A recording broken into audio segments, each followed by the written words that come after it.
Hello friends, welcome to my YouTube channel. तो पिछले video में हमने आपको कल्कि पुराण का चौथा अध्याय सुनाया था, जो कि दूसरा अंश का था। तो इस वीडियो में हम आपको कल्कि पुराण का पांचवा अध्याय सुनाएंगे, जो कि दूसरा अंश का होगा। तो इस प्रकार आगे की कथा है। सूत जी बोले, परमहंस यथोचित जैसी उचित हो भिक्षा पाकर बैठ गए। इसके बाद पुरुषोत्तम निवासी ब्राह्मण ने पूछा, अनंत किस प्रकार स्वस्थ होंगे? परमहंस सन्यासी उनकी बात समझ गए और मुझे सामने देखकर मेरी ओर देखकर बोले, हे अनंत, तुम चारुमती नाम की अपनी स्त्री, बुद्ध आदि बेटों, धनरत्न से भरे पूरे सुंदर भवनों तथा महलों को छोड़कर यहाँ कब आए हो? क्या आज तुम्हारे पुत्र के विवाह का दिन है? आज भी तुम्हें मैंने समुद्र तट पर घूमते हुए देखा है। वहाँ के सभी धार्मिक लोग तुम्हारा सम्मान करते हैं। मुझे भी निमंत्रण देकर तुम शोक से व्याकुल हुए अपनी नगरी से यहाँ क्यों आ गए? हे अनंत, मैंने तुम्हें वहाँ उस समय 78 वर्ष की आयु का वृद्ध देखा था, परंतु इस समय यहाँ तुम 30-40 साल के जवान क्यों दिखाई देते हो? मुझे अत्यंत संभ्रम है। मैं देखता हूँ कि यह स्त्री तुम्हारी सहायिका पत्नी है, परंतु वहाँ मैंने इसे पहले नहीं देखा था।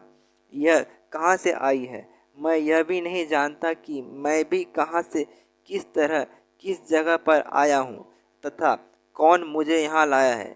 तुम क्या वही अनंत हो अथवा कोई और हो? मैं भी क्या वही भिक्षुक हूँ अथवा कोई अन्य भिक्षु हूँ? मेरा और तुम्हारा दोनों का इस स्थान पर मिलना इंद्रजाल जैसा मालूम पड़ता है। तुम अपने धर्म में लगे हुए गृहस्थ हो और मैं परमार्थ चिंता में लगा हुआ भिक्षुक ब्राह्मण हूँ। यहाँ पर हम दोनों की बातचीत बालक और एक उन्मत्त की बातचीत के समान निरर्थक जान पड़ती है। हे द्विज, ब्राह्मण 2 बार जन्म लेने के कारण द्विज कहलाते हैं।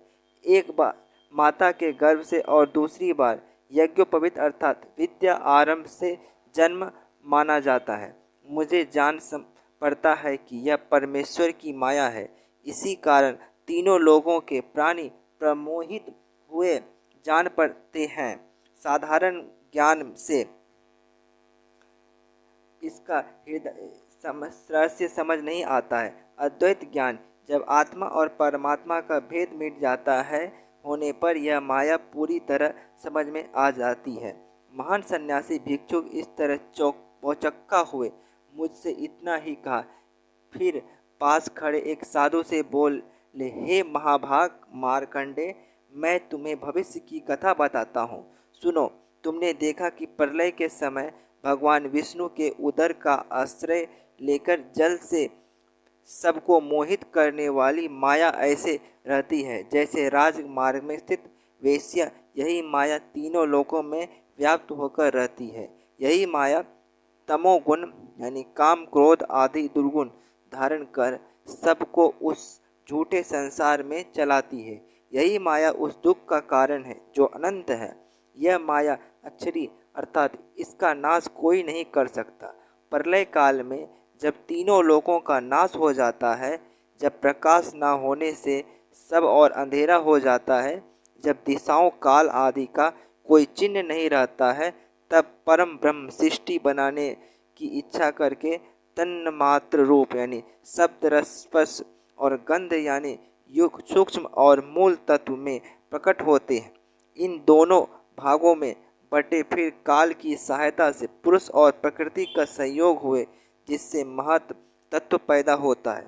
काल स्वभाव और कर्म से युक्त यह महत तत्व ही अहंकार रूप में परिणत हुआ।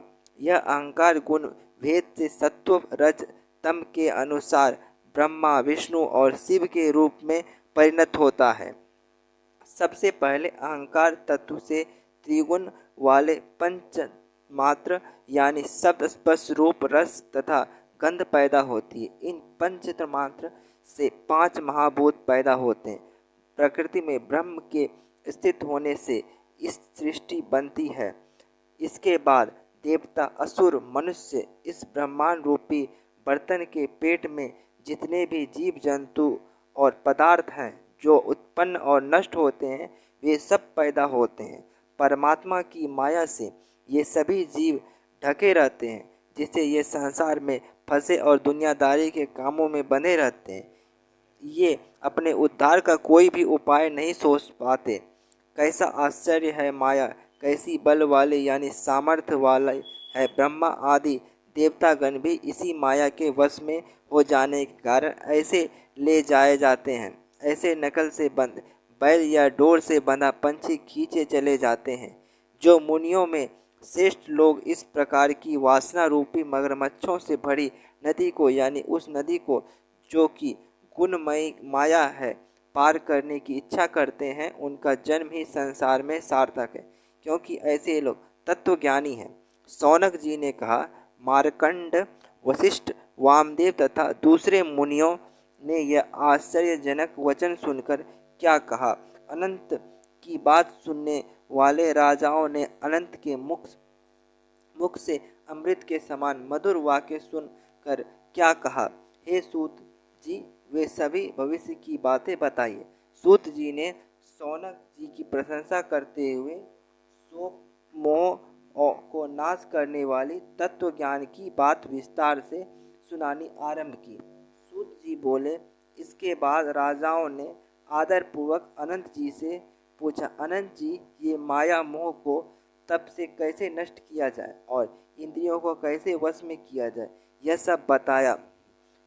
अनंत जी बोले, इसके बाद मैंने वन में जाकर विधि पूर्वक तप करना शुरू किया, परंतु किसी भी तरह इंद्रिय और मन को वश में ना कर सका। मैंने वन में बैठकर जब भी कभी भगवान का ध्यान करता, उसी समय मैं बराबर स्त्री, पुत्र, धन और दूसरी सभी बातों याद करने लगा। उसकी स्त्री, पुत्र, ऐश्वर्य आदि याद आते ही मेरे मन में ध्यान को नाश करने वाले दुख, शोक, डर आदि पैदा होकर ध्यान में विघ्न डालने लगे। इसके बाद मैंने इंद्रियों के निग्रह करने का संकल्प लिया। मैंने सोचा कि इंद्रियों को वश में करने से निश्चय ही मन को वश में कर लूँगा। मैं जब इस तरह से निश्चय कर इंद्रियों को वश में करने लगा, तब इंद्रियों के स्वामी देवतागण मेरी ओर देखने लगे। 10 इंद्रियों के स्वामी देवताओं ने हमें रूप सहित प्रकट होकर मुझसे कहा, हे अनंत, हम दिशा, वात, सूर्य, प्रचेता, 2 अश्विनी कुमार, अग्नि, इंद्र, उपेंद्र और मित्र हैं। 10 इंद्रियों के हम 10 अधिष्ट देवता हैं। हम तुम्हारे शरीर में मौजूद हैं। हमें नाखून के अगले भाग से छिन्न भिन्न करना तथा नष्ट करना तुम्हारे लिए उचित नहीं है। क्या इस तरह से मन को वश में करके तुम अपना कल्याण कर सकोगे? कभी इंद्रिय को नष्ट भ्रष्ट करने से तुम्हारे मर्म यानी प्राणों को चोट पहुंचाने पर तुम मर जाओगे। हमें देखते हैं कि अंधे, बहरे, विकलांग, लंगड़े, लूले अथवा विकलांग वाले जीव जब निर्जन वन में वास करते हैं, तब भी उनका मन विषय भोग ललचाया रहता है। जीव रूपी गृहस्थ का यह शरीर घर है और मन के पीछे चलने वाली बुद्धि की स्त्री है, और हम सभी लोग बुद्धि रूपी स्त्री के पीछे चलने वाले सेवक हैं। जीवगण अपने अपने कर्मों से अधीन हैं। मुक्ति और संसार का कारण मन है, और परमात्मा की माया के अनुगत हुआ मन ही लालची प्राणी को संसार रूपी चक्र में घुमाया करता है। इसीलिए तुम मन को वश में करके के लिए अपने को भगवान विष्णु की भक्ति में लगाओ। भगवान विष्णु की भक्ति ही सदैव सभी कर्मों का नाश करके सुख और मोक्ष देने वाली है। श्री विष्णु भगवान की भक्ति से द्वैत और अद्वैत का ज्ञान हो जाता है, और वह भक्ति से ही जीव कोष का नाश होगा। इस समय कल्की जी के दर्शन से तुम परम निर्वाण अर्थात मोक्ष को प्राप्त कर सकोगे। परमहंस सन्यासी के इस उपदेश को सुनकर मैं भक्ति पूर्वक केशव जी की पूजा करके कली कुल के नाश करने वाले कल्की जी के दर्शन करने इस स्थान पर आया हूँ। इस स्थान पर अरूप अर्थात निराकार ईश्वर के रूप का दर्शन कर पाया। पदहीन यानी ईश्वर के कोम्पल के समान चरण को छूकर मैं कृतार्थ हो गया। वाणी रहित जगतपति की वाणी सुनी। यह कहकर प्रसन्नचित्त अनंत मुनि अपने ईश्वर कमल के समान नेत्र वाले लक्ष्मी जी के स्वामी कल्कि जी को प्रणाम करके चले गए। इस प्रकार मुनि के वचन सुनकर राजागण ने ऋषियों की तरह व्रत नियम आदि का अनुष्ठान करते हुए विधि पूर्वक कल्कि जी व पद्मा जी की पूजा कर मुक्ति प्राप्ति की। सुक ने कहा, अनंत जी, इस कथा को पढ़ने और सुनने से संसार की माया छूट जाती है, अज्ञान रूपी अंधेरा दूर हो जाता है और संसार के बंधन से यानी जन्म मरण के मुक्ति हो जाती है।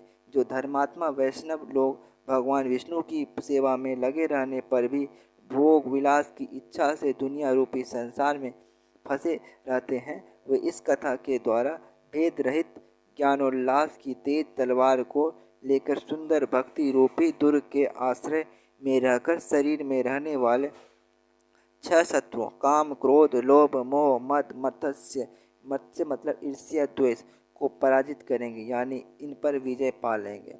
तो फ्रेंड्स, अगला कथा अगली वीडियो में मिलेगी। ये कथा यहीं पे भी समाप्त नहीं होती है, क्योंकि इस कथा में बहुत सारे भाग हैं। तो आपको इसका अगला भाग आपको अगले वीडियो में आपको सुनाया जाएगा। तो thanks for watching my videos.